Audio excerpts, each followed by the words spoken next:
उत्तर प्रदेश के रामपुर में कमोरा गांव के अनुसूचित जाति का एक हिंदू परिवार के पलायन करने के पोस्टर लगने से हड़कंप मच गया। यह मामला शहजाद नगर थाना क्षेत्र का है, जहां पीड़ित परिवार ने थाने में तहरीर देकर आरोप लगाया कि मुस्लिम समुदाय के एक व्यक्ति ने अपने साथियों के साथ मिलकर उनके घर में घुसकर बेटी से छेड़छाड़ की, गाली गलौज की और जान से मारने की धमकी दी।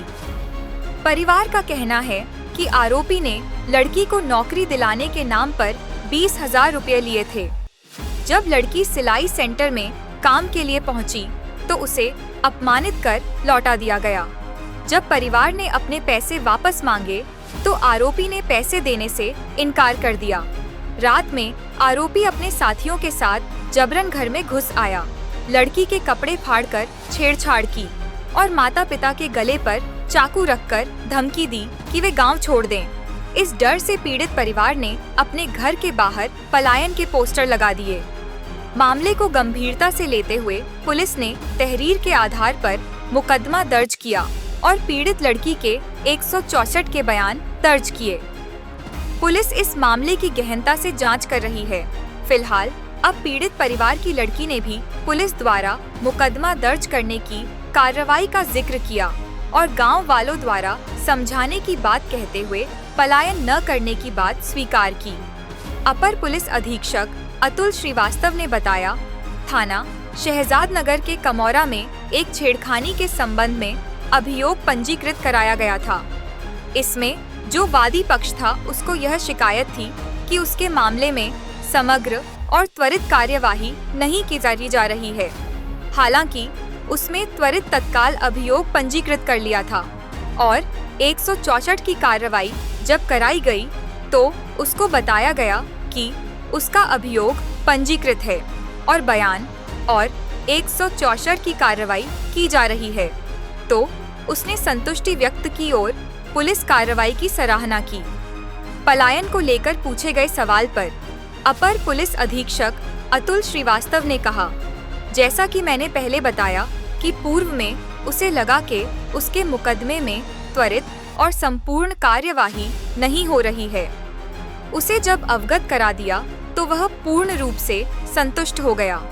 उन्होंने बताया, इस प्रकरण में जांच कराई जा रही है, मुकदमा पंजीकृत है, 164 के बयान कराए गए हैं, विस्तृत पूछताछ की जा रही है, टेक्निकल एविडेंस इकट्ठे किए जा रहे हैं, जो पूछताछ में तथ्य प्रकाश में आएंगे उनके आधार पर हम अग्रिम कार्रवाई कराएंगे। फिलहाल पुलिस इस पूरे मामले की बारीकी से जांच कर रही है और सबूत इकट्ठा किए जा रहे हैं। अब देखना होगा कि जांच में क्या नए खुलासे होते हैं और पुलिस आगे क्या कदम उठाती है।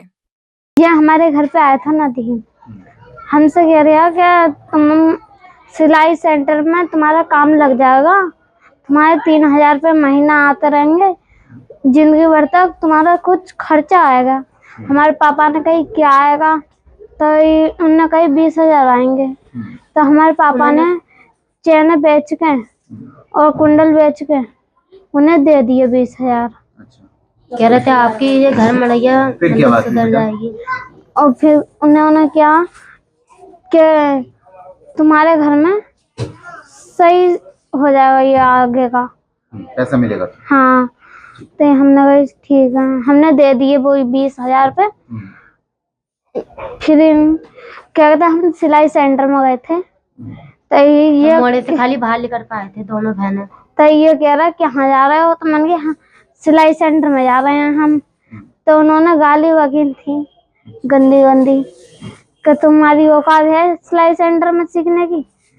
हाँ, कि कोई सिलाई सेंटर नहीं चल रहा, कोई काम नहीं आ रहा है, जाओ यहाँ से भागो। हमने अपनी पैसे की बात करी, तो ये पैसों के बारे में इन्होंने कही थी क्या कहना हम तेरे पापा को दे देंगे, शाम को भेज दिए। हमने भेजा अपने पापा को, पापा गए तो उन्होंने कही, मैंने उन्होंने कही शाम को आ जाएंगे।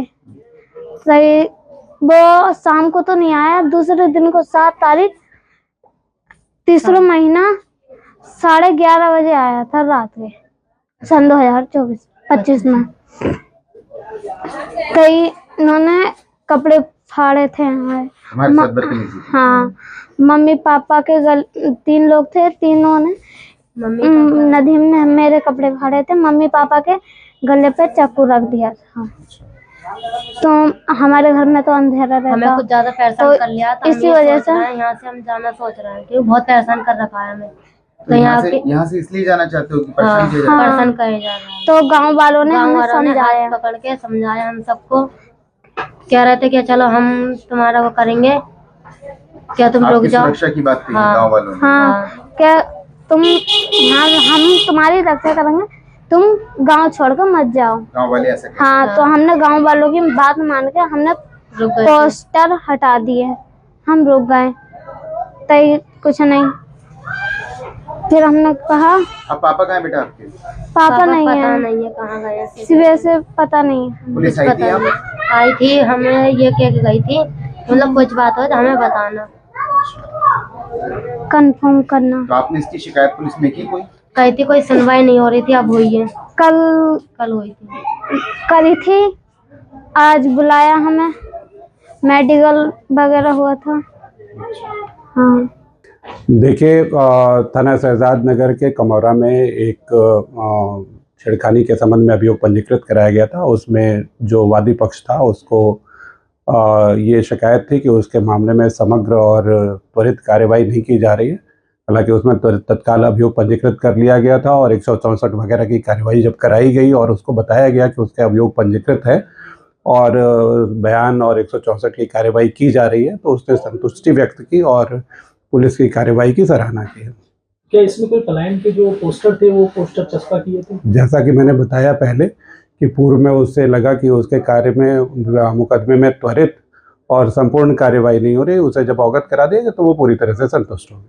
सर, इसकी क्या कुछ वजह पता चल पा रही है? सर, क्या उसमें किसी के बहकावे में किस तरीके का काम? अब ये तो जांच का विषय है, जांच कराई जा रही है, मुकदमा पंजीकृत है, 164 की बयान कराए गए हैं, विस्तृत पूछताछ की जा रही है, टेक्निकल एविडेंसेस इकट्ठे किए जा रहे हैं, संपूर्ण साक्ष्य में जो तथ्य प्रकाश में आएंगे उनके आधार पर हम अग्रिम कार्रवाई करेंगे।